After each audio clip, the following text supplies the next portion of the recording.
లెక్కలతో నీ లెక్క సరిపోయినదా? ఇక్కడ ఈ టైటిల్లో మనకు రెండు విషయాలు అనేవి కనిపిస్తున్నాయండి. దేవుని లెక్కలతో నీ లెక్కలు అనగా మనుషుల లెక్కలు సరిపోయినవా? ఇంతకీ దేవుని లెక్కలేంటి, మనుషుల లెక్కలేంటి అనే దాని గురించి ఆలోచించే ముందు మొదటిగా మనుషుల లెక్కలేంటి దాని గురించి ఆలోచిద్దామండి. ఈరోజు భూమి మీద బ్రతుకుతున్న ప్రతి ఒక్క మనిషి జీవితం దేనిపైన ఆధారపడి వెళుతుంది అని అంటే లెక్కల మీద ఆధారపడి వెళుతుంది అని మనం చెప్పవచ్చండి. ఉదయం లేచిన దగ్గర నుంచి రాత్రి అందరూ కూడా నిద్రపోయేంత వరకు కూడా మన జీవితం అంతా కూడా లెక్కల మీద ఆధారపడి ఉంటుంది. ఆ లెక్కలను బట్టే జీవితంలో జరిగేవన్నింటినీ కూడా జరిగించుకుంటూ ముందుకు వెళ్తున్నామండి. మరి ఏంటి ఆ లెక్కలు? ఏంటి ఆ లెక్కలు అంటే మనం ఉదయాన్నే లేవగానే టిఫిన్ చేయాలి. మరి ఇంటి దగ్గర టిఫిన్ వండే తల్లులు ఏం చేస్తారు? ఎంతమంది ఉన్నారు, వాళ్ళకి ఎంత టిఫిన్ వండాలి, దానికి ఎన్ని సరుకులు కావాలి, అలాగే మధ్యాహ్నం భోజనం చేయాలి అంటే మరి ఇదిగో దానికి బియ్యం ఎంత కావాలి, ఎంత బియ్యం కావాలి, అలాగే మరి కూరలు కావాలి, ఎన్ని కూరలు కావాలి, ఎన్ని కూరగాయలు కావాలి, ఎన్ని ఆకుకూరలు కావాలి. అదేవిధంగా మనం ఎన్నో పండ్లు తింటుంటాం, ఎన్ని పండ్లు తింటాం, వాటన్నిటికి కూడా ఎలా తింటాము అని అంటే ప్రతి దానికి కూడా ఒక లెక్క అనేది ఉంటుందండి. మరి ఎంతమంది కుటుంబంలో నలుగురు ఉన్నారా? నలుగురు ఉంటే ఇగో కేజీ బియ్యం తింటారా, లేదంటే అర కేజీ బియ్యం వండాలా, అలాగే ఎన్ని కాయగూరలు కావాలి, కేజీ కావాలా, అర కేజీ కావాలా, ఎన్ని సరిపోతుంది, ప్రతి ఒక్కదానికి కూడా ఎలా ఉంటుందంటే లెక్క అనేది ఉంటుంది. అలాగే మనం ఉదయాన్నే మరి రైతు బజార్కి వెళ్ళిన తర్వాత కూడా మనం ఏం చేస్తుంటామంటే ముందుగా లిస్ట్ ఒకటి ప్రిపేర్ చేసుకుంటాం. అంటే ఏం కాయగూరలు కావాలి అన్నిటికీ కూడా ఒక లెక్క ప్రకారంగా చక్కగా మనం ఒక చీటీ మీద రాసుకొని వెళ్ళి వాటన్నిటిని కూడా తీసుకొని వస్తుంటాం. అలాగే ప్రతిదీ కూడా మనకి లెక్క అనేది ఉంటుంది. మరి నెలలో మనం ఆలోచించగలిగితే ఒక నెలలో తన భర్త, ఒక యజమాని ఎంత సంపాదిస్తున్నాడు, వాళ్ళకి వచ్చే సంపాదన ఎంత, వాళ్ళు చేసే ఖర్చు ఎంత సంపాదిస్తున్నారు, వాళ్ళు ఎంత ఖర్చు పెడుతున్నారు, ఇంకా ఎంత మిగులుతుంది అని ప్రతి ఒక్క దాని గురించి కూడా లెక్క అనేది మనిషి కడుతూ ఈ లెక్కల మీదే మనిషి యొక్క జీవితం అనేది ముడిపడి ఉందండి. అలాగే మనం అనుభవిస్తున్న ఈ ప్రకృతి గురించి కూడా మనం ఒకసారి ఆలోచించగలిగితే ఈ ప్రకృతిలో కూడా ఎన్నో లెక్కలు ఉన్నాయి. ఏంటి ఆ లెక్కలు అంటే మరి ఎండాకాలంలో అయితే ఉష్ణోగ్రత అంటే టెంపరేచర్కి ఏముంది అంటే ఒక లెక్క. మరి అది కూడా మనం పరిగణనలోకి తీసుకుంటామా అంటే అది కూడా పరిగణనలోకి తీసుకుంటామండి. ఉదయాన్నే బయటికి రాగానే ఎండ విపరీతంగా ఉందనుకోండి, ఏంటి ఈరోజు ఎండ ఎలా ఉంది అని చెప్పేసి అనుకుంటామండి. అంటే ఎండకు కూడా ఒక లెక్క ఉందా అంటే ఎండకు కూడా లెక్క ఉంది. అలాగే చలికాలంలో మరి పేపర్లో ఏమని రాస్తారంటే చలి పులి, అంటే ఏ ప్రాంతంలో ఎంత చలి ఉంది అని చెప్పేసి రాస్తుంటారండి. మరి ఎక్కువగా చలి ఏమవుతుంది అంటే అక్కడ ఉన్న వాళ్ళు చాలా ఇబ్బంది పడుతుంటారండి. అందుకే అంటే చలికి కూడా లెక్క ఉందా అంటే దానికి కూడా లెక్క ఉంది. మరి ఇంకా గాలికి కూడా లెక్క ఉందా అంటే గాలికి కూడా లెక్క ఉందండి. మరి సాధారణంగా గాలి వీస్తే మనకి ఏమీ అవ్వదండి. అదే గాలి ఏమీ లేదనుకోండి అసలు మనం ఉండలేము. ఏంటి అసలు ఎంత ఫ్యాన్లో ఉన్నా ఎక్కడున్నా సరే మనకి అసలు ఏంటి గాలి లేకుండా ఎలా ఉంది ఈరోజు అని చెప్పేసి మనం ఏమవుతామంటే బిక్కిరైపోతుంటాం, చిరాకు వచ్చేస్తుంటుంది. అంటే సాధారణంగా ఉండవలసిన గాలే కనుక లేకపోతే మనం ఏమవుతామని అంటే ఉండలేము సరిగా. అలాగే మరి గాలి ఎక్కువైపోయింది అనుకోండి ఏమవుతుంది, మరి తుఫాన్ వచ్చే ముందు ఏమవుతుంది అంటే గాలి అంతా కూడా చాలా ఎక్కువ గాలి, గంటకి ఇన్ని కిలోమీటర్ల వేగంతో గాలి వీస్తుంది. కాబట్టి ప్రజలందరూ కూడా జాగ్రత్తగా ఉండండి. గాలి లెక్కలు వేస్తుంటారండి. మరి అవసరమైతే తప్ప మీరు అనవసరంగా బయటికి తిరగవద్దు అంటారండి. ఎందుకు? ఆ సమయంలో బయటకు వస్తే ఎగిరిపోతాం ఎలాంటి వారైనా. అంటే గాలికి కూడా లెక్క ఉందా అంటే గాలికి కూడా లెక్క ఉంది. ఇలా ప్రతిదానికి కూడా లెక్క ఉందా అంటే ప్రతిదానికి కూడా లెక్క ఉంది.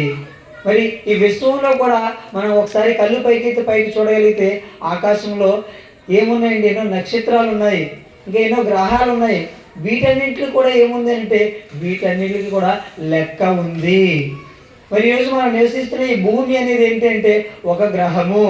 మరి ఈ భూమికి కూడా లెక్కలు ఉన్నాయా అంటే ఈ భూమికి కూడా లెక్కలు ఉన్నాయి. ఏంటి ఆ లెక్కలు అంటే భూమి తన చుట్టూ తాను తిరగడానికి పట్టే కాలం ఎంత?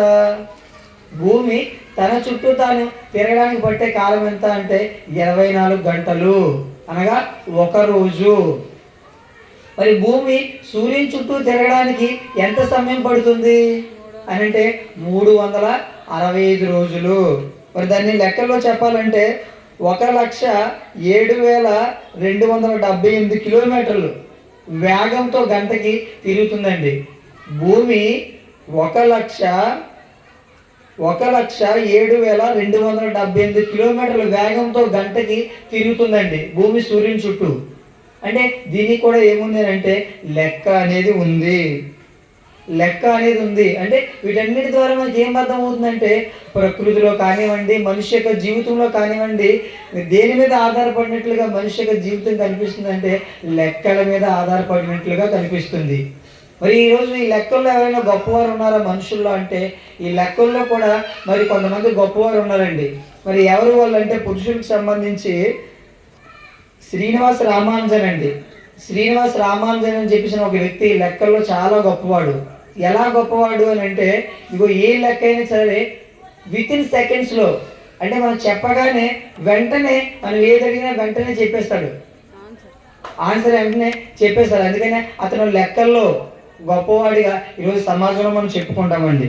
మరి స్త్రీలలో ఎవరైనా ఉన్నారంటే శకుంతలాదేవి అనే ఒక వ్యక్తి ఉందండి, ఒక స్త్రీ ఉంది. ఆమె కూడా ఒక లెక్క వేయగానే వెంటనే వితిన్ సెకండ్స్లో ఆమె ఏం చేస్తుందంటే మెదడులో లెక్క పెట్టేసి వెంటనే సమాధానం చెప్పేస్తుంది. మనం ఎవరైనా ఒక ప్రశ్న అడిగామనుకోండి, వాళ్ళు వెంటనే ఏం చేస్తారంటే ఇక ఆ ప్రశ్నకి వాళ్ళు చాలాసేపు ఆలోచిస్తూ ఉంటారు ఆ ఆన్సర్ చెప్పడానికి. అయితే ఈమె ఏం చేస్తుందంటే వితిన్ సెకండ్స్లో ఆన్సర్ అనేది చెప్పేస్తుంది. మరి వీళ్ళెవరు అంటే ఇక మన దేశానికి సంబంధించి మరి దేశం దాటి వెళ్తే ఆర్యభట్ట, భారతదేశ గణిత శాస్త్రంలో ప్రథముడు. అలాగే ఐన్స్టీన్, ఈ ఐన్స్టీన్ కూడా లెక్కల్లో ఇగో మంచి పట్టున్నవాడండి. మరి వీళ్ళంతా ఏంటంటే లెక్కల్లో బాగా ఆరి తేలిన వారు, లెక్కల్లో బాగా తెలిసిన వారు. ఏదైనా సరే వీళ్ళు గొప్పవారని చెప్పేసి సమాజం గుర్తించిన మనుషులండి వీళ్ళు. అయితే వీటన్నిటి ద్వారా ఏంటి అని అంటే వీళ్ళందరికీ తెలిసిన లెక్కలు ఏంటి అంటే భూమి మీద ఉన్న లెక్కలు తెలుసు తప్ప వీళ్ళకందరికీ కూడా తెలియలేని కొన్ని లెక్కలు ఉన్నాయండి. వీళ్ళకందరికీ కూడా తెలియలేని కొన్ని లెక్కలు ఉన్నాయి. ఏంటి ఆ లెక్కలు అంటే దేవుని లెక్కలు. మన పాఠంలో దేవుని లెక్కలు. మరి దేవుని లెక్కలు ఏంటి, మనుషుల లెక్కలు ఏంటో, మనుషులు వేటిని లెక్కిస్తారో అవన్నీ మనం చూసాము. మరి దేవుని లెక్కలేంటి? దేవుడు కూడా మనలా, అనగా మనిషిలా మనం వేటినైతే లెక్కిస్తామో అవే దేవుడు లెక్క పెడతారా అని అంటే బైబిల్లో రాయబడిన ఒక మంచి మాటను చూద్దామండి. యెషయా గ్రంథము 55వ అధ్యాయము 8వ వచనం. యెషయా గ్రంథము 55వ అధ్యాయము 8వ వచనం మనం చూడగలిగితే,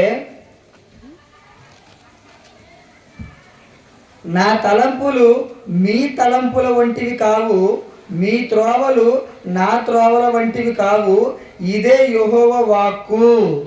చూడండి, దేవుడు ఏం చెబుతున్నారంటే నా తలంపులు, అనగా పరలోకంలో ఉన్న దేవునిగా నా తలంపులు, నా ఆలోచనలు ఎలాంటివి అంటే భూమి మీద మనుషులుగా మీ ఆలోచనలు ఏవైతే ఉన్నాయో అలాంటివి కాదు. మీ త్రోవలు నా త్రోవల వంటివి కావాలంటే మీరు దేని గురించి అయితే ఆలోచిస్తారో నేను దాని గురించి ఆలోచించను అని చెప్తున్నానండి. అంటే మన లెక్కలు దేవుని లెక్కలు ఒక్కటి కాదా అంటే ఒక్కటి కాదు. మనం దేని గురించి ఆలోచిస్తాము అని అంటే కేవలం ఈ భూమి మీద ఈ మట్టి శరీరంతో బ్రతుకుతున్న మనము ఈ భూ సంబంధమైన వాటి గురించే ఎక్కువగా దేని గురించి ఆలోచిస్తామంటే ఈ భూ సంబంధమైన వాటి కోసమే అండి. అంటే ఏం తినాలి, ఏం తాగాలి, ఎలాంటి బట్టలు వేసుకోవాలి, ఎన్ని బట్టలు కొనుక్కోవాలి, ఇంట్లో ఏ వస్తువులు కొనుక్కోవాలి, ఎలా ఉండాలి, ఎక్కడికి తిరగాలి, ఎక్కడెక్కడికి వెళ్ళాలని దీని గురించి ఆలోచనలే తప్ప ఇది దాటి ఎక్కువగా మనం ఆలోచించమండి. కానీ మరి దేవుని లెక్కలు ఎలా ఉంటాయంటే మనలాంటి లెక్కలు కాదండి. మరి దేవుని లెక్కలు ఎలా ఉంటాయి? ఎందుకంటే దేవుడి వేటిని లెక్క పెడతారు? ఆయన లెక్కలేంటి అని అంటే దేవుడు లెక్క పెట్టిన లెక్కలు ఈరోజు ప్రపంచంలో గొప్పవారు సైతము లెక్క పెట్టలేరండి. శకుంతలాదేవి కానివ్వండి, తర్వాత రామాంజన్ కానివ్వండి, ఐన్స్టీన్ కానివ్వండి, వీళ్ళెవ్వరూ కూడా దేవుని లెక్కలను లెక్క పెట్టలేనంత గొప్పవండి. మరి ఇంతకీ ఏంటి ఆ లెక్కలు అని అంటే ఆ లెక్కల గురించి మనం ఆలోచిద్దామండి. వారందరికీ దేవుడు ఒక సవాల్ విసురుతున్నాడు. ఏంటి ఆ లెక్కలు అని అంటే కీర్తనల గ్రంథము 147వ అధ్యాయము, కీర్తనల గ్రంథము 147వ అధ్యాయము 4వ వచనం మనం చూడగలిగితే, కీర్తనల గ్రంథము 147వ అధ్యాయము 4వ వచనం మనం చూడగలిగితే, నక్షత్రముల సంఖ్యను ఆయన నియమించి ఉన్నాడు, వాటన్నిటికీ పేర్లు పెట్టుచున్నాడు. ఈరోజు భూమి మీద ఏ మనిషి ఎంత గొప్పవాడైనా సరే, ఇదిగో దేవుడు ఏం చెప్తున్నాడంటే నువ్వెంత గొప్పవాడు కావచ్చు భూమి మీద, కానీ ఇగో నీ ఎంత గొప్పవాడైనా ఒకవేళ నువ్వు లోకంలో గొప్పవాడు అనుకుంటే నీకు నేను పెట్టే ఒక సవాల్ ఏంటి అంటే ఒక్కసారి పైకి చూడు. ఆకాశంలో ఉన్న నక్షత్రాలను నువ్వు లెక్క పెట్టగలవా? నీ చేతనైతే లెక్క పెట్టంటే ఎప్పటికీ శాస్త్ర ప్రపంచము నక్షత్రాల లెక్క కనుక్కోలేదండి. అలాగే ఈ గణితంలో గొప్ప అయిన వారు ఎవ్వరూ కూడా ఎప్పటికీ కూడా ఇవి ఎవ్వరూ లెక్క పెట్టలేదండి. అయితే మనం ఆకాశంలో చూస్తే ఎన్నో నక్షత్రాలు ఉంటాయి, కోటాను కోట్ల నక్షత్రాలు ఉంటాయి. మరి ఈ నక్షత్రాల గురించి దేవుడు ఏం చెప్తున్నాడంటే నక్షత్రముల సంఖ్యను ఆయన నియమించి ఉన్నాడు అంటే ఆకాశంలో ఎన్ని నక్షత్రాలు ఉన్నాయో వాటన్నిటికి కూడా సంఖ్యను పెట్టింది ఎవరట? దేవుడు. అంటే దేవుడు వేటిని లెక్క పెడతాడంటే నక్షత్రాలను, కోటాను కోట్ల నక్షత్రాలను దేవుడు లెక్క పెడుతున్నారు. మరి ఈ నక్షత్రాలు ఎవరైనా మనుషులు లెక్క పెట్టగలరంటే ఏ ఒక్క మనిషికి కూడా సాధ్యం కాదు. ప్రపంచంలో ఎంతో గొప్పవారిని తీసుకొచ్చినా వాళ్ళు చేతులు పైకెత్తేస్తారు. వాళ్ళు ఎంతవరకు లెక్క పెట్టగలరంటే వాళ్ళకున్న పరిధిని బట్టి లెక్క పెట్టగలరు తప్ప ఆ పరిధి అంటే ఏంటి? కొంతవరకు మనం ఏదైనా చేయగలం, అది దాటి మనం చేయగలం అంటే చేయలేము. మనమైనా పైకి చూసామనుకోండి ఒక 10-15 నక్షత్రాలు లెక్క పెట్టగలం, ఆ తర్వాత ఇంక మన వల్ల కాదు, తీసుకొచ్చి వదిలేస్తుంటాం. మరి ఇవన్నీ లెక్క పెట్టాలంటే మనుషుల వల్ల కాదు. కానీ దేవుడు ఏం చెప్తున్నాడంటే నక్షత్రాలకు సంఖ్య ఉంది అని దేవుడు చెప్తున్నారండి. అలాగే సంఖ్యతో పాటు వాటి పేర్లు కూడా ఉన్నాయట.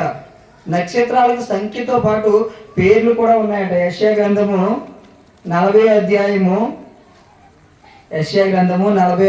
26వ వచనం మనం చూడగలిగితే, యెషయా గ్రంథము 40వ అధ్యాయము 26వ వచనం మనం చూడగలిగితే, మీ కన్నులు పైకెత్తి చూడుడి, వీటిని ఎవడు సృజించెను? వీటి లెక్క చొప్పున వీటి సమూహములను బయలుదేర చేసి వీటన్నిటికీ పేర్లు పెట్టి పిలుచువాడే కదా. దేవుడు సవాల్ చేసి చెప్తున్నారు, ఒకవేళ ప్రపంచంలో గణిత శాస్త్రంలో ఎంత గొప్పవాడైనా, ఎంత ప్రాముఖ్యుడైనా, అందరికంటే నేను గొప్పవాడిని, గొప్పదానిని అని అనుకుంటే ఒక్కసారి ఏం చేస్తామంటే మీ కన్నులు పైకెత్తి పైకి చూడు. ఆ నక్షత్రాలన్నీ కూడా ఎవరు చేశారు? తర్వాత వీటి లెక్క చొప్పున ఎన్ని ఉన్నాయో వాటికి ఏముందట? లెక్క ఉంది. వీటి లెక్క చొప్పున వీటి సమూహములను లెక్క ఉంది, దానికి కొన్ని సమూహాలు ఉన్నాయి, వాటిని బయలుదేర చేసి వీటన్నిటికి పేర్లు పెట్టి పిలుచువాడే కదా. మనిషికి నక్షత్రాలు లెక్క పెట్టడమే కష్టం, అలాంటిది నక్షత్రాలు వాటి సమూహాలు అంటే వాటికి గుంపులుగా నక్షత్రాలు, వాటికి ఒక లెక్క, అలాగే వాటికి పేర్లు కూడా ఉన్నాయట. అంటే చూడండి దేవుని లెక్కలు ఎలా ఉన్నాయో. మనం ఎవరైనా లెక్క పెట్టమన్నాం అనుకోండి, ఇక్కడ ఒక 1000 మంది ఉన్నారనుకోండి, మనం లెక్క పెట్టమని చెప్పేసి అదికేం చెప్పామనుకోండి, సగం లెక్క పెట్టి ఆయాసం వచ్చేసి ఇంక నేను లెక్క పెట్టలేనండి అని చెప్పేసి వదిలేస్తాం. అలాంటిది ఎన్నో కోటాను కోట్ల నక్షత్రాలను దేవుడు లెక్క పెడుతున్నారంటే ఆయన దేన్ని లెక్క పెడుతున్నారో మనం ఒక్కసారి ఆలోచించాలి. అలాగే రెండవదిగా దేవుడు ఇంకేం లెక్క పెడుతున్నారో చూద్దామండి. కీర్తనల గ్రంథము 139వ అధ్యాయము 16వ వచనం. కీర్తన గ్రంథము 139వ అధ్యాయము 16వ వచనం.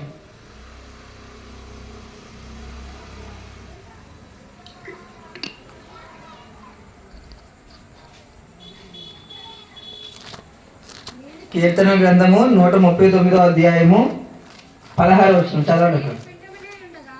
నేను పిండమునై ఉండగా నీ కన్నులు నన్ను చూచెను, నియమింపబడిన దినములలో ఒకటైనను కాక మునిపే నా దినములన్నీ నీ గ్రంథములో లిఖితములాయెను.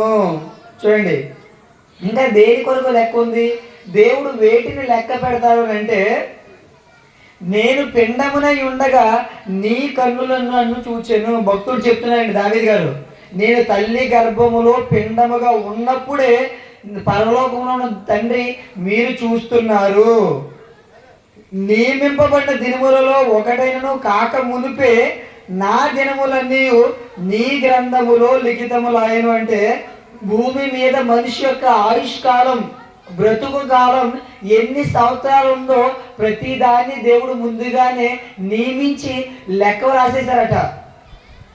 ఈ వ్యక్తి ఇన్ని సంవత్సరాలు బ్రతకాలి, కుమార్ గారు ఎన్ని సంవత్సరాలు బ్రతకాలి, ప్రియ గారు ఎన్ని సంవత్సరాలు బ్రతకాలి, ఇలా ప్రతి ఒక్క మనిషి కూడా ఎన్ని సంవత్సరాలు బ్రతకాలో తల్లి గర్భంలో ఉన్నప్పుడే దేవుడు అన్నిటిని కూడా రాసేశారటండి. అలాగే మన దేహం గురించి కూడా ఆలోచించగలిగితే, మానవ దేహాన్ని దేవుడు చేశారు కదా, ఈ దేహంలో కూడా మరి ఎన్నింటిలో లెక్కలు ఉన్నాయా అంటే చాలా లెక్కలు ఉన్నాయండి. మరి ఎముకలు ఎన్ని ఉన్నాయి అంటే ఎముకలకు ఒక లెక్క, 206 ఎముకలు ఉన్నాయి, దానికి ఒక లెక్క. అలాగే కండరాలు ఎన్ని ఉన్నాయంటే 639 కండరాలు ఉన్నాయి, దానికి కూడా ఒక లెక్క.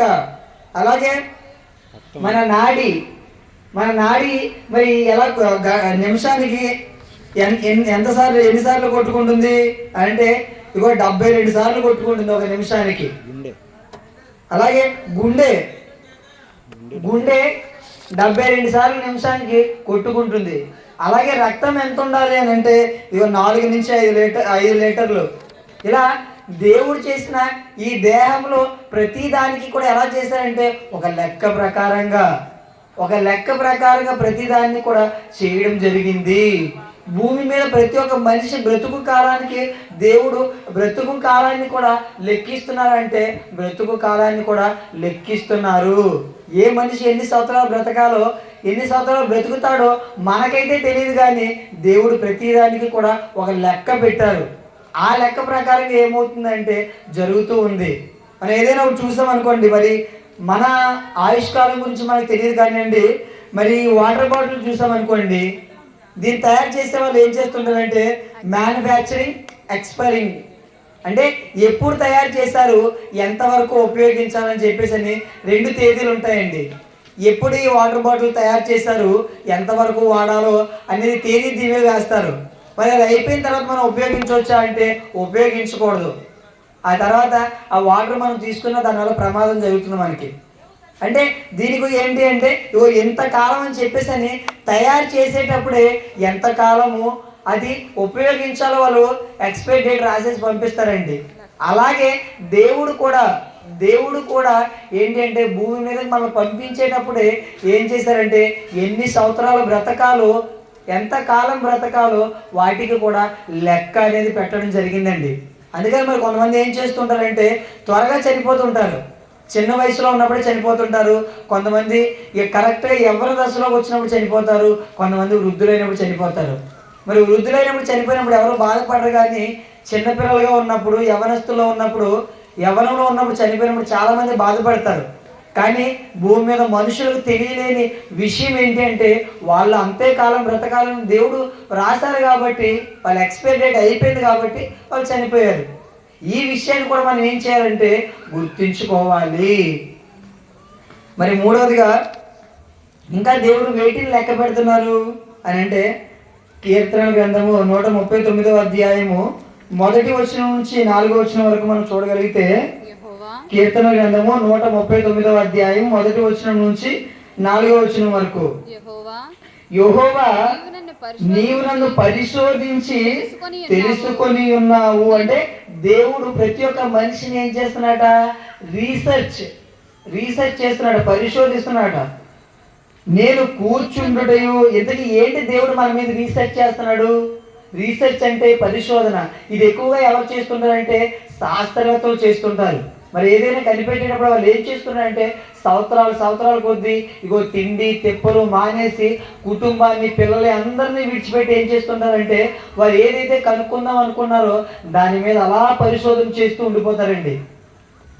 వాళ్ళు ఇంక స్నానం చేయడమా, తర్వాత ఏంటంటే భోజనం కోసమా, దేని గురించి ఆలోచించరు. ఏదైతే కనుక్కుందాం అనుకుంటారో దాని మీదే మనసు పెట్టి సంవత్సరాలు పరిశోధన చేస్తుంటారు.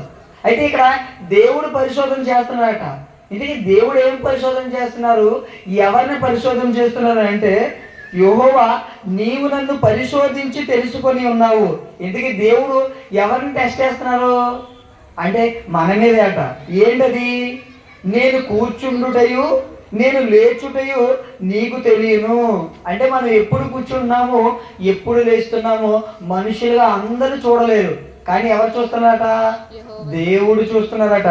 తర్వాత నాకు తలంపు పుట్టక మునిపే నీవు నా మనసు గ్రహించుచున్నావు అని అంటే మనకు ఆలోచన రాక మునిపే దేవుడికి తెలిసిపోతున్నాడ. సాధారణంగా మన ఆలోచన పక్కన వాళ్ళు తెలియవు.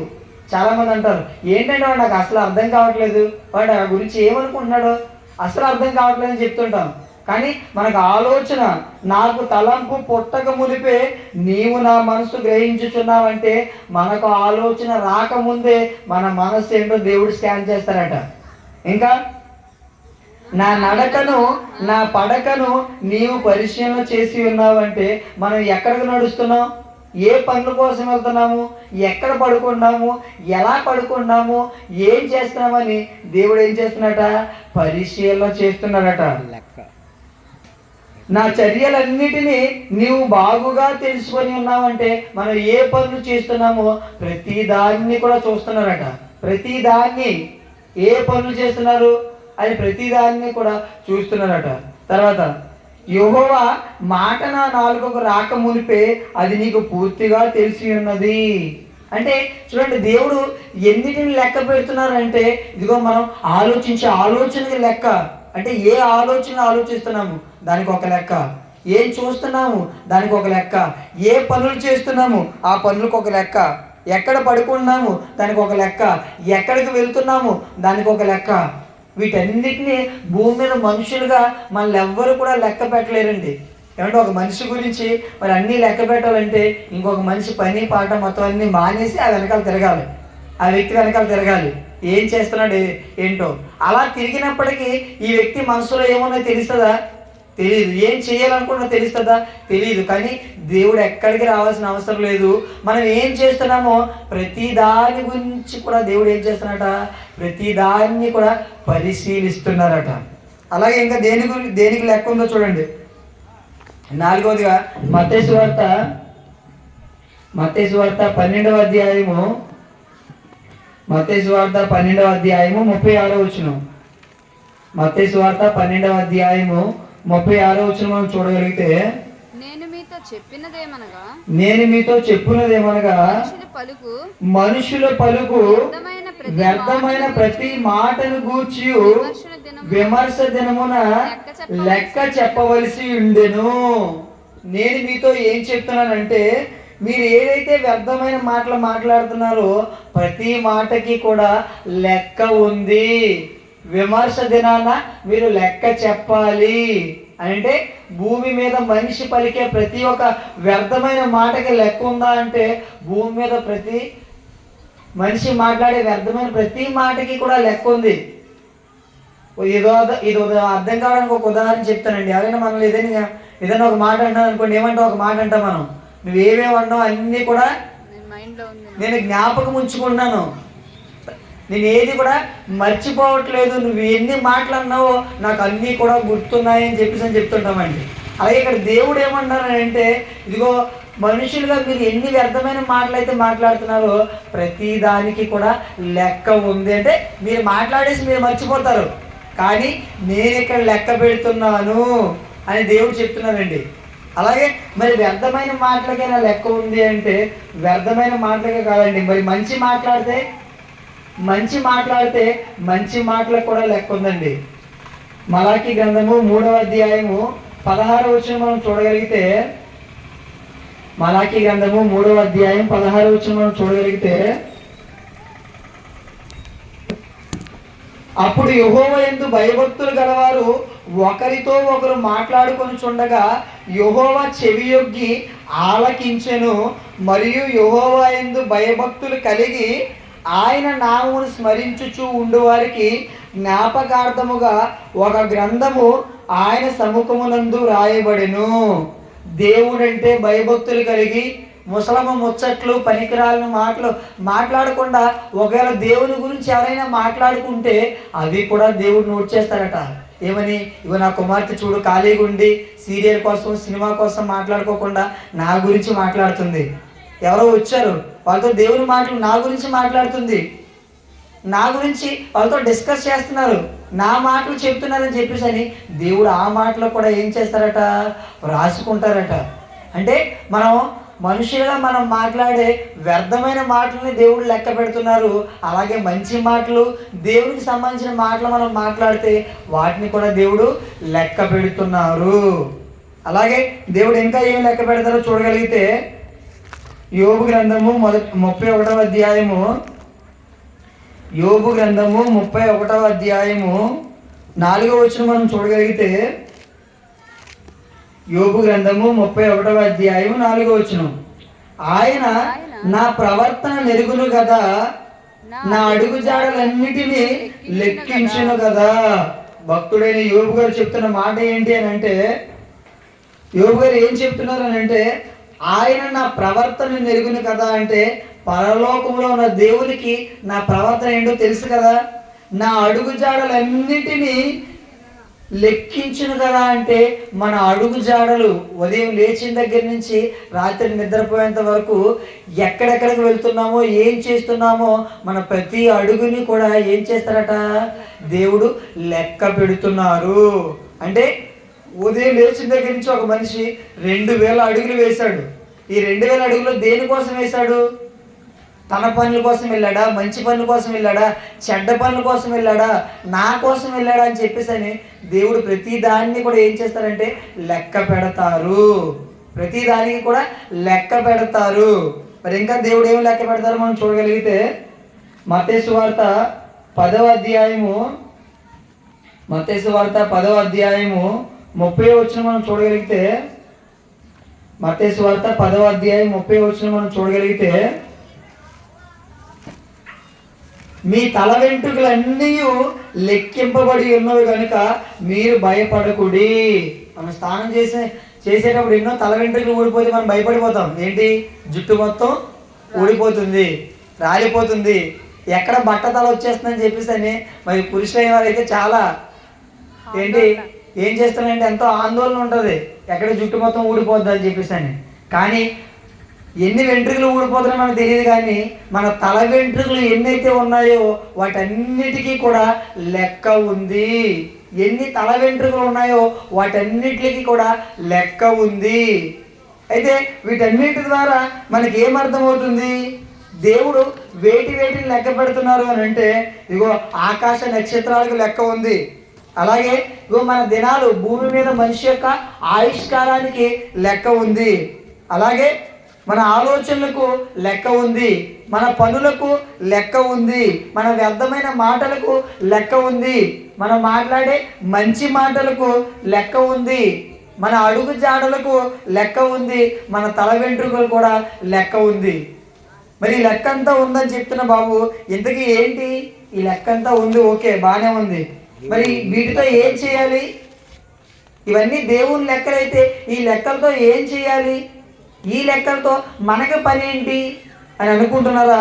ఒకసారి బైబిల్లోంచి కొన్ని మంచి మాటలు మనం చూడగలిగితే, హెబ్రీ పత్రిక 4వ అధ్యాయము, హెబ్రీ పత్రిక 4వ అధ్యాయము 13వ వచనం మనం చూడగలిగితే, హెబ్రీ పత్రిక 4వ అధ్యాయం 13వ వచనం మనం చూడగలిగితే, మరియు ఆయన దృష్టికి కనబడని స్పష్టము ఏదియూ లేదు, మనం ఎవరికి లెక్క చెప్పవలసి ఉన్నదో, మనం ఎవరికి లెక్క ఒప్పజెప్పవలసి ఉన్నదో ఆ దేవుని కన్నులకు సమస్తమును మరుగు లేక తేటగా ఉన్నది. చూడండి, మరలా ఒకసారి చదువుతున్నాను. హెబ్రీ పత్రిక 4వ అధ్యాయము 13వ వచనంలో, మరియు ఆయన దృష్టికి అనగా పరలోకంలో ఉన్న దేవుని దృష్టికి కనబడని స్పష్టము ఏదీ లేదు. అంటే దేవుడికి కనబడలేనిది ఏది కూడా లేదు. అన్నీ కూడా దేవుడికి ఎలా కనిపిస్తున్నాయట? స్పష్టంగా అనగా తేటగా కనిపిస్తున్నాయట. తర్వాత మనం ఎవరికి లెక్క చెప్పవలసి ఉన్నదో, అంటే భూమి మీద బ్రతుకుతున్న ప్రతి ఒక్క మనిషి ఎవరికి లెక్క చెప్పాలట? దేవునికి లెక్క చెప్పాలట. మనమంతా దేవునికి లెక్క చెప్పాలా? దేవునికి లెక్క చెప్పాలి. మరి మరొక మాటను చూద్దాము. రోమాపత్రిక 14వ అధ్యాయము, రోమాపత్రిక 14వ అధ్యాయం 12వ వచనం. రోమాపత్రిక 14వ అధ్యాయం 12వ వచనం మనం చూడగలిగితే, ప్రతి నాలుకయు నా తోడు ప్రతి మోకాలును నా ఎదుట వంగును, ప్రతి నాలుకయు దేవుని స్తుతించునని ప్రభు చెప్పుచున్నాడు అని వ్రాయబడి ఉన్నది గనుక మనలో ప్రతి వాడును తన్ను గురించి దేవునికి లెక్క ఒప్పగింపవలెను. మనలో ప్రతి వాడును అంటే భూమి మీద బ్రతుకుతున్న ప్రతి ఒక్క మనిషి తన్ను గూర్చి దేవునికి లెక్క ఒప్పగింపవలెను.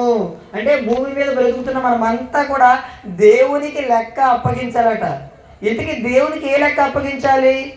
దేవునికి ఏ లెక్క అప్పగించాలంటే ఇది అర్థం కావడానికి ఒక ఉదాహరణ చెప్తానండి.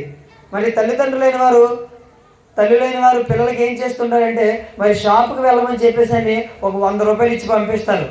ఒక 100 రూపాయలు ఇచ్చి పంపించిన తర్వాత ఏం తీసుకురావాలో చెప్తారు.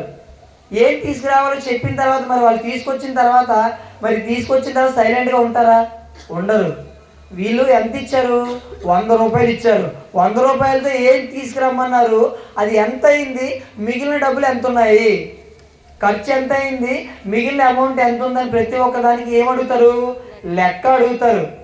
అంటే భూమి మీద మనుషులుగా మనమే మన పిల్లల్ని ఒక లెక్క అడిగినప్పుడు, ఎంత ఖర్చు పెడుతున్నావు, ఏం చేస్తున్నావు అని చెప్పేసి అని ఒక లెక్క అడిగినప్పుడు, మరి అదే విధంగా దేవుడు ఏం చేస్తున్నారంటే భూమి మీదకి పంపించే ప్రతి ఒక్క మనిషిని కూడా లెక్క అడుగుతారట. ఏంటి ఆ లెక్క అని అంటే, నీకు 40 సంవత్సరాల ఆయుష్కాలం ఇచ్చాను. ఆ 40 సంవత్సరాల ఆయుష్కాలంలో నువ్వు ఏం చేసావు? మరి భూమి మీద నేను దేనికోసం పంపించాను? నా పని కోసం పంపించాను. పంపించిన నువ్వు 40 సంవత్సరాల ఆయుష్కాలంలో ఏ పని చేసావు? ఎక్కడికి తిరిగావు? ఏ ఆలోచన కలిగి ఉన్నావు? ఈ 40 సంవత్సరాల్లో నా కోసం ఎన్ని ఆలోచనలు ఆలోచించావు? నీ గురించి ఎంత ఆలోచించావు? ఈ 40 సంవత్సరాల్లో నా గురించి ఎన్ని మాటలు మాట్లాడావు? వ్యర్థమైన మాటలు ఎన్ని మాటలు మాట్లాడావు? నా గురించి ఎన్ని పనులు చేసావు? నీ గురించి నువ్వు ఎన్ని పనులు చేసుకున్నావు? నా గురించి ఎన్ని పనులు చేసావు? నీ కుటుంబం గురించి నువ్వు ఎన్ని పనులు చేసావు? నా కోసం ఏదైనా చేసావా, లేదంటే నీ కోసం ఏమైనా చేసావా అని ప్రతి దానికి లెక్క చెప్పాలండి. ప్రతి దానికి మనం లెక్క చెప్పాలి దేవునికి. ఎందుకంటే మనమే మన పిల్లల్ని అడుగుతాం ప్రతి దాంట్లో లెక్క, ఏం చేస్తున్నావు, ఎంత చేస్తున్నావు అని చెప్పేసి. మరి దేవుడు అడగరా అంటే దేవుడు అడుగుతారండి. మరి ఇది అర్థం కావడానికి ఒక ఉదాహరణ చెప్తాను. మరి ఉదయాన్నే లెగ్గానే ఏం చేస్తారంటే తల్లిదండ్రులైన వారు ఎంతో కష్టపడి పిల్లలు ఏం చేస్తుంటారంటే చక్కగా రెడీ చేసి వాళ్ళకి కావాల్సిన క్యారేజ్ కట్టి, వాటర్ బాటిల్ పెట్టి, టిఫిన్ పెట్టి, లేదా మధ్యాహ్నానికి భోజనం పెట్టి, సాయంత్రానికి స్నాక్స్ పెట్టి, వీటన్నిటిని పెట్టి క్యారేజ్ కట్టి పంపించిన తర్వాత వాళ్ళు స్కూల్కి వెళ్ళి వచ్చిన తర్వాత ఏం చదువుకున్నావు, నీకేం వచ్చాయని చెప్పేసి అడుగుతారా? అడుగుతారు. ఎందుకంటే నీకోసం ఉదయాన్నే లేచాను, ఆహారాన్ని సిద్ధం చేశాను, మంచి బట్టలు వేశాను, నీకోసం మొత్తం అంతా ఇంత చేసి నేను స్కూల్కి పంపిస్తే నువ్వేం చేస్తున్నావు? నువ్వు చదువుకొని వస్తున్నావా, చదువుకొని లేకుండా వస్తున్నావా అంటే దానికి కూడా అడుగుతున్నారంటే ఏంటి? ఒక లెక్క. నువ్వు చదువుకో వచ్చావా, ఓకే. చదువుకోకుండా వస్తే వ్యర్థమే కదా, తల్లి కష్టపడినంతా కూడా వ్యర్థమే. మరి అలాగే మరి ఈ సృష్టి గురించి మనం ఆలోచిస్తే దేవుడు మన అందరి కోసము ఇగో ఎంత విశాలమైన సృష్టి చేశారండి. ఎంతో విశాలమైన సృష్టిని చేసి, గాలిని చేసి, నీరు పెట్టి, ఆహారాన్ని పెట్టి, ఎన్నో కాయగూరలు పెట్టి, ఆకుకూరలు పెట్టి, ఎన్నో పండ్లు పెట్టి, ఎన్నో అందాల్లో పెట్టి ఇదంతా ఎంతకాలము? కొంతకాలం బ్రతికే ఈ బ్రతుకులోనే మనకు కావలసిన అన్నిటినీ చేసి వాటన్నిటినీ పెట్టి మరి భూమి మీదకి పంపించారంటే దేవుడు లెక్క అడగకుండా ఎలా వదిలేస్తారండి? అస్సలు విడిచిపెట్టరు. ఏంటి దేవుడికి లెక్క చెప్పాలంటే, ఇగో ఎన్ని సంవత్సరాలు బ్రతికావు, అందులో దేవుని కోసం ఎన్ని పనులు చేసావు, నీ కోసం ఎన్ని పనులు చేసుకున్నావు అని దేవుడు ప్రతి ఒక్క దాని గురించి లెక్క అడుగుతారండి. మనమే ఎక్కడ ఎవరిని విడిచిపెట్టము. ఎక్కడైనా ఎవరిని విడిచిపెడతామా? షాప్కి వెళ్ళిన తర్వాత మనం 100 రూపాయలు ఇచ్చామనుకోండి, ఒక 50 రూపాయలు సామాన్లు కొన్నామనుకోండి, ఇంకొక 50 రూపాయలు ఇవ్వకపోతే పోన్లేమ్మా ఉంచేసుకొని చెప్తామా? 2 రూపాయలు చిల్లర లేదన్నా సరే అస్సలు విడిచిపెట్టాం మనం.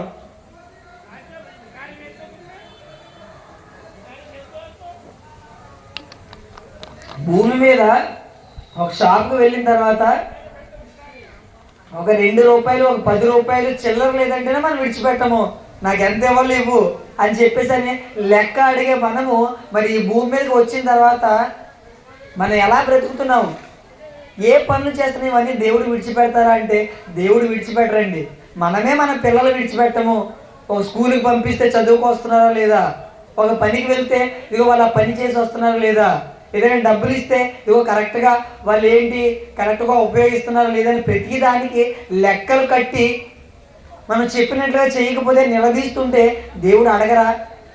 దేవుడు అడుగుతారండి. మరి ఈరోజు మనం మన పనుల కోసం మనం కాకుండా దేవుని పనుల కోసం వెళ్ళామనుకోండి, ఎలా ఉంటుందని అంటే, ఇగో దేవుడు ఏం చేస్తారని మనం చదువుకున్నాము అంటే ఆయన ప్రతి ఒక్కటి రాసుకుంటారండి. మనం మన పనుల కోసం వెళ్తున్నామా? రాసుకుంటారు. మరి అదే దేవుని పని కోసం వెళ్తే, మరి ఉదయాన్నే సువార్త కార్యక్రమం కోసం వెళ్ళాము, మరి అది కూడా దేవుడు రాసుకుంటారా? రాసుకుంటారు. అది కూడా దేవుడు రాసుకుంటారు.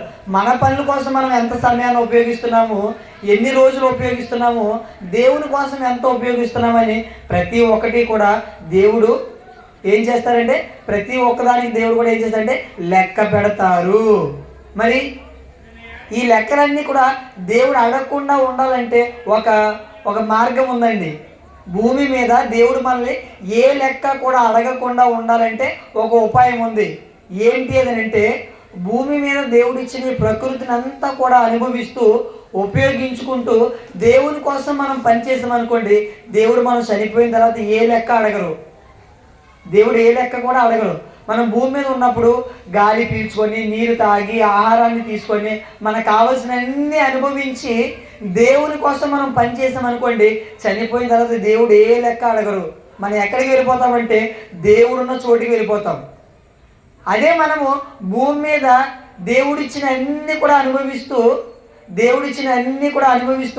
దేవుని పని కనుక చేయకుండా మనం మరణించామనుకోండి, వీటన్నిటి గురించి కూడా దేవుడు ఏం చేస్తాడంటే, వీటన్నిటి గురించి విమర్శ దినాన అంటే ఎప్పుడైతే తీర్పు దినం ఒక దినం ఏదైతే ఉందో అప్పుడు దేవుడు ప్రతిదానికి కూడా లెక్క అడుగుతారు. మరి ఇది అర్థం కావడానికి ఒక ఉదాహరణ చెప్తానండి. మన పిల్లలు స్కూల్కి పంపించిన తర్వాత వాళ్ళ కోసం మనం ఎన్నో చేస్తాము.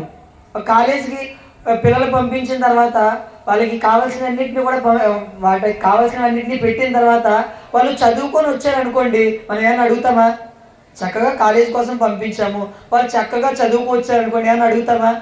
ఏది అడగము.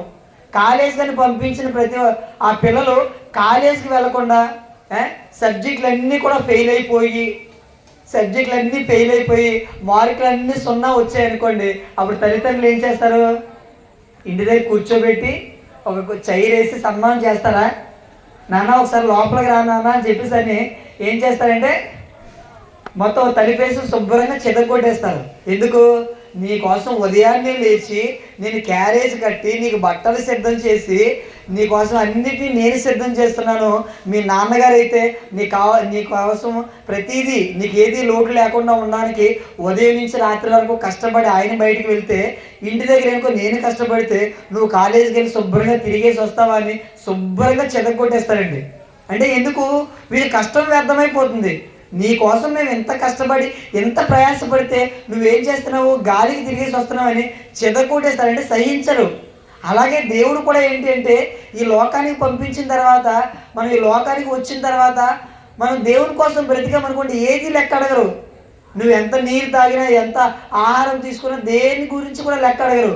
అదే ఇవన్నీ కూడా అనుభవిస్తూ ఆయన పని చేయలేదు అనుకోండి, మరి దేవుడు విడిచిపెట్టేస్తారా? భూమి మీద మనుషులుగా మనమే మన పిల్లలే విడిచిపెట్టలేనప్పుడు దేవుడు విడిచిపెట్టేస్తారా? దేవుడు అస్సలు విడిచిపెట్టరు. ఎందుకంటే మనం ఏం చేస్తామో మన లెక్క ప్రకారంగా దేవుడు కూడా అదే చేస్తారు. కాబట్టి దేవుడు ఎవరిని కూడా విడిచిపెట్టరు.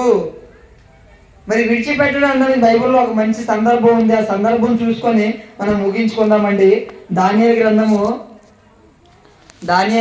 5వ అధ్యాయము, దానియేలు గ్రంథము 5వ అధ్యాయము 24వ వచనం నుంచి మనం చూడగలిగితే, దానియేలు గ్రంథము 5వ అధ్యాయం 24వ వచనం చదివే ముందు సందర్భం ఏంటంటే 5వ అధ్యాయం ప్రారంభ వచనం.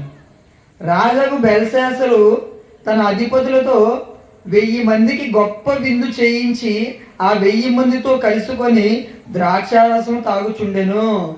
ఈ బెల్షస్సరు అనే ఒక రాజు ఏం చేస్తున్నాడు అని అంటే ఏంటి, పార్టీ ఇచ్చాడండి, మందు పార్టీ ఇచ్చి ఏం చేస్తున్నాడట, 1000 మందిని పిలిచి ఏం చేస్తాడట, చక్కగా తాగుతున్నారట. మరి తాగేటప్పుడు ఏం జరుగుతుంది అంటే 24వ వచనం.